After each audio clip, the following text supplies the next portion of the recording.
নমস্কাৰ আপোনালোক সকলোকে নতুন এটা ভিডিঅ'লৈ আকৌ স্বাগতম জনাইছোঁ।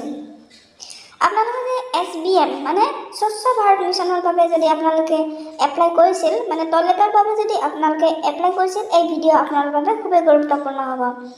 যদি আপুনি নতুনকৈ যদি স্বচ্ছ ভাৰত মিছন মানে টয়লেটৰ বাবে যদি এপ্লাই কৰিছিল এতিয়ালৈকে যদি আপুনি টকা পোৱা নাই এই টকা পাবৰ বাবে আপুনি কিছুমান কাম কৰিব লাগিব। যোনটো কাম আপুনি নকৰিলে আপোনাৰ একাউণ্টত সেই টকা নাহিব। সেয়েহে আপুনি কি কাম কৰিব লাগিব জানিবৰ বাবে আপুনি ভিডিঅ'টো শেষলৈকে চাই যাওক। তাৰ আগতে আপোনালোকক কৈ দিওঁ আপুনি যদি মোৰ চেনেলত প্ৰথমবাৰ আহিছে চেনেলটো ছাবস্ক্ৰাইব কৰি লওক এনে ধৰণৰ নতুন নতুন ভিডিঅ'বোৰ পাই থাকিবৰ বাবে। আৰু ভিডিঅ'টো ভাল লাগিলে এটা লাইক আৰু শ্বেয়াৰ কৰিব নাপাহৰিব। চৰকাৰী টয়লেটৰ বাবে আগতে যিকেইজন ব্যক্তিয়ে এপ্লাই কৰিছিল ইতিমধ্যে তেওঁলোকৰ একাউণ্টত ৯,০০০ টকা সোমাই গৈছে। চৰকাৰী টয়লেটৰ বাবে যোনবোৰ ব্যক্তিয়ে নতুনকৈ এপ্লাই কৰিছিল তেওঁলোকে ইতিমধ্যে টকা পোৱা নাই। সেয়ে টকা পাবৰ বাবে তেওঁলোকে কিছুমান কাম কৰিব লাগিব। তেওঁলোকৰ ষ্টেটাছ চেক কৰি তেওঁলোকৰ একাউণ্ট ভেৰিফিকেশ্যন কৰিব লাগিব। আপুনি ক'তো নোযোৱাকৈ আপোনাৰ নিজৰ মোবাইলত আপুনি নিজেই অতি সহজে সেই সকলোবোৰ কাম কৰি ল'ব পাৰিব। নিজে ষ্টেটাছ চেক কৰি একাউণ্ট ভেৰিফিকেশ্যনটো কৰি ল'ব পাৰিব। আৰু এটা কথা কৈ দিওঁ আপুনি যদি এতিয়ালৈকে টয়লেটৰ বাবে যদি এপ্লাই কৰা নাই আপুনি যদি কৰিম বুলি ভাবিছে নতুনকৈ 2024ত নতুনকৈ টয়লেটৰ বাবে আপুনি এপ্লাই কৰিব পাৰিব। 2024ত আপুনি টয়লেট কেনেকৈ এপ্লাই কৰিব পাৰিব সেইটোৰ মই ফুল ভিডিঅ' লৈ আহিম। আপুনি সেইটোৰ বাবে মোৰ চেনেলটো ছাবস্ক্ৰাইব কৰি লওক। মই যেতিয়াই ভিডিঅ' দিম তেতিয়াই আপুনি যেন পাই যায়। আপুনি আপোনাৰ ষ্টেটাছ চেক কৰিবৰ বাবে প্ৰথমতে এইটো পৰ্টেললৈ আহিব লাগিব। এইটো পৰ্টেলৰ আহিবৰ বাবে আপুনি প্ৰথমত আপোনাৰ যিকোনো এটা ব্ৰাউজাৰটো অ'পেন কৰি লওক। তাৰপিছত আপুনি SBM মানে SBM বুলি লিখি আপুনি চাৰ্চ কৰি দিয়ক। চাৰ্চ কৰি দিয়াৰ পিছত প্ৰথম যিটো অপশ্যন আহিব প্ৰথম চাওক স্বচ্ছ ভাৰত মিছন বুলি সেইটো অপশ্যনত আপুনি ক্লিক কৰি দিয়ক। সেইটো অপশ্যনত আপুনি ক্লিক কৰি দিয়াৰ লগে লগে এইটো পৰ্টেললৈ আপুনি আহি যাব। চাওক ইয়াতে স্বচ্ছ ভাৰত মিছন গ্ৰামীণ এইটো পৰ্টেললৈ আপুনি আহি যাব। এইটো পৰ্টেললৈ আহি যোৱাৰ পিছত আপুনি তলত স্ক্ৰল ডাউন কৰিব লাগিব। তলত স্ক্ৰল ডাউন কৰি আপুনি চাওক তলত আপুনি কিছুমান অপশ্যন পাই যাব। চাওক ইয়াতে প্ৰথমতে আছে MIS বুলি তাৰপিছত আছে এপ্লিকেশ্যন ফৰ্ম ফৰ IHSL তাৰপিছত ডেছবৰ্ড কিছুমান অপশ্যন আছে। তাৰপিছত আপুনি তাৰপিছত এপ্লিকেশ্যন ফৰ্ম ফৰ IHSL এইটো অপশ্যনত আপুনি ক্লিক কৰি দিয়ক। এইটো অপশ্যনত ক্লিক কৰি দিয়াৰ লগে লগে চাওক এনেকুৱা এটা পেজ এটা খোল খাব। ইয়াতে চাওক চিটিজেন ৰেজিষ্ট্ৰেশ্যন বুলি আছে। তাৰপিছত ইয়াতে প্ৰথমত আপুনি আপোনাৰ ৰেজিষ্ট্ৰেশ্যন মোবাইল নম্বৰটো দিব লাগিব। তাৰপিছত ৰেজিষ্ট্ৰেশ্যন মোবাইল নম্বৰটো আপুনি দিয়াৰ লগে লগে গেট OTP অপশ্যনত আপুনি ক্লিক কৰিব লাগিব। গেট OTP অপশ্যনত ক্লিক কৰাৰ লগে লগে আপোনাৰ ৰেজিষ্ট্ৰেশ্যন মোবাইল নম্বৰত OTP আহি যাব। তাৰপিছত কেপচাৰ কোডটো বহাই চাইন ইন অপশ্যনত আপুনি ক্লিক কৰি দিব লাগিব। ইয়াতে মই আপোনালোকক কৈ দিওঁ আপোনালোকে মই যেনেকৈ কৰিছোঁ তেনেকৈ আপুনি ষ্টেপ বাই ষ্টেপ খুব সুন্দৰকৈ ভালদৰে কৰি যাওক। তেতিয়া আপুনি নিজৰ ষ্টেটাছটো আপুনি নিজে চেক কৰিব পাৰিব। প্ৰথমত আপুনি আপোনাৰ ৰেজিষ্ট্ৰেশ্যন মোবাইল নম্বৰটো ইয়াতে বহুৱাই দিয়ক।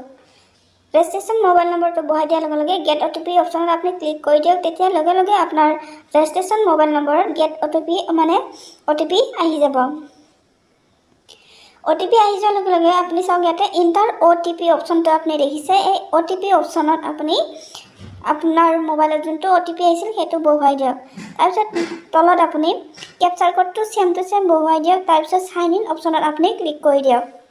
চাইন ইন অপশ্যনত ক্লিক কৰি দিয়াৰ লগে লগে আপুনি নেক্সট অপশ্যন ইয়াতে আহিব। চাওক নেক্সট অপশ্যন ইয়াতে আপুনি আপোনাৰ আইডিটো ইয়াতে দেখা পাব।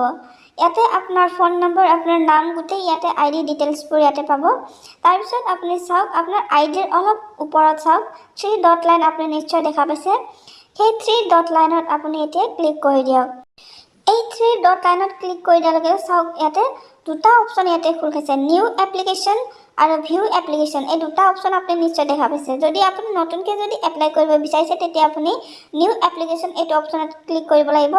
যেহেতু আপুনি এতিয়া আপোনাৰ ষ্টেটাছটো আপুনি চাব বিচাৰিছে সেয়েহে আপুনি ভিউ এপ্লিকেশ্যন অপশ্যনত আপুনি ক্লিক কৰি দিয়ক। ভিউ এপ্লিকেশ্যনত ক্লিক কৰি দিয়াৰ লগে লগে চাওক ইয়াতে এপ্লিকেশ্যন ষ্টেটাছ এইটো অপশ্যনত আপুনি দেখা পাইছে। ইয়াতে চাওক চিৰিয়েল নম্বৰ ৱাইজ আছে। ইয়াতে এপ্লিকেশ্যন নম্বৰ আছে। আপোনাৰ এপ্লিকেশ্যন নম্বৰটো চাই আপুনি ইয়াতে আপোনাৰ কোনটো আপোনাৰ এপ্লিকেশ্যন নম্বৰ হয় সেইটো চাই আপুনি ইয়াতে ট্ৰেক ষ্টেটাছ এইটো চাইডত আপুনি নিশ্চয় দেখা পাইছে। ট্ৰেক ষ্টেটাছ অপশ্যনত আপুনি ক্লিক কৰি দিয়ক। ট্ৰেক ষ্টেটাছ অপশ্যনত ক্লিক কৰি দিয়াৰ লগে লগে ট্ৰেক ষ্টেটাছত ক্লিক কৰি দিয়াৰ লগে লগে আপুনি যোনজন ব্যক্তিৰ ষ্টেটাছটো আপুনি ক্লিক কৰিছিল সেইজন ব্যক্তিৰ গোটেই ডিটেইলছবোৰ ইয়াতে আহি যাব।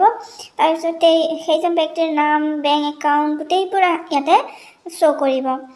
এপ্লিকেশ্যন ছিকিউৰিটি ডান হৈছে নাই ইয়াতে আপুনি গোটেইখিনি ইয়াতে আপুনি চাই ল'ব পাৰিব। তাৰ আগতে আপুনি ষ্টেটাছ চেক কৰাৰ আগতে ইয়াতে এপ্লিকেশ্যন ষ্টেটাছ অপশ্যনত আপুনি চাওক। ইয়াতে যদি আপোনাৰ এপ্লিকেশ্যন নাম্বাৰটো যদি এপ্ৰুভ বুলি যদি দেখুৱাইছে আপুনি ইয়াতে আৰু একো কাম কৰিবলগীয়া নাই, আপোনাৰ একাউণ্টত টকা সোমাব। যদি এপ্ৰুভ অপশ্যনটো আপুনি ইয়াতে দেখা নাই তেতিয়া আপুনি কিছুমান কাম কৰিব লাগিব, যাৰ পিছতহে আপুনি আপোনাৰ একাউণ্টত টকাটো লাভ কৰিব। ট্ৰেক ষ্টেটাছ অপশ্যনত আপুনি ক্লিক কৰি এইটো অপশ্যনত আহি এইটো আপোনাৰ গোটেই ডিটেইলছখিনি আপুনি প্ৰিণ্ট আউট কৰি লওক। প্ৰিণ্ট আউট কৰি লোৱাৰ পিছত আপুনি কি কৰিব লাগিব চাই যাওক। যিকেইজন ব্যক্তিৰ এপ্লিকেশ্যন ষ্টেটাছ অপশ্যনত তেওঁলোকৰ ষ্টেটাছটো এপ্ৰুভ বুলি দেখুৱাইছে তেওঁলোকৰ একো কৰিবলগীয়া নাই, তেওঁলোকৰ একাউণ্টত অলৰেডি টকা আহি যাব। তেওঁলোকে অকল এটা কাম কৰিব লাগিব, যদি তেওঁলোকৰ আধাৰ কাৰ্ডখন বেংক একাউণ্টৰ লগত যদি লিংক নাই তেওঁলোকে লিংক কৰাই লওক, তেওঁলোকৰ একাউণ্টত টকা আহি যাব। এতিয়া যিকেইজন ব্যক্তিৰ ষ্টেটাছটো এপ্ৰুভ বুলি দেখুওৱা নাই, অনলি ৰিচিভ বুলি দেখুৱাই আছে, তেতিয়া তেওঁলোকে মই কৈছোঁৱেই ট্ৰেক ষ্টেটাছ অপশ্যনত গৈ আপুনি ট্ৰেক অপশ্যন ক্লিক কৰি সেইটো যিটো অপশ্যন আপোনাৰ গোটেই ডিটেইলছবোৰ আছে সেইটো আপুনি প্ৰিণ্ট আউট কৰিব। প্ৰিণ্ট আউট কৰি সেইটো আপুনি ওলাই লওক। সেইটো ওলাই লোৱাৰ পিছত আপোনাক এতিয়া আপোনাৰ আধাৰ কাৰ্ড আৰু আপোনাৰ বেংক পাছবুকৰ প্ৰয়োজন হ'ব। সেই আধাৰ কাৰ্ড, বেংক পাছবুক আৰু যিটো আপোনালোকক মই কৈছিলোঁ প্ৰিণ্ট আউট কৰিবৰ কাৰণে, প্ৰিণ্ট আউট কৰি লোৱা আপোনাৰ ষ্টেটাছখন লৈ আপুনি আপোনাৰ VCDC নহ'লে বা আপোনাৰ ব্লকত আকৌ এবাৰ সেয়া জমা দি দিয়ক। তেতিয়াই নিশ্চয় আপোনাৰ প্ৰব্লেম ছল্ভ হৈ যাব। যদি আপোনাৰ ভিডিঅ'টো হেল্পফুল হোৱা যেন অনুভৱ হৈছে তেতিয়াহ'লে এটা লাইক কৰিব আৰু শ্বেয়াৰ কৰিব নাপাহৰিব। আৰু যদি কিবা সুধিবলগীয়া জানিবলগীয়া থাকিলে তেতিয়া এটা কমেণ্ট কৰি মোক জনাব। তেনেহ'লে আজিলৈ ধন্যবাদ।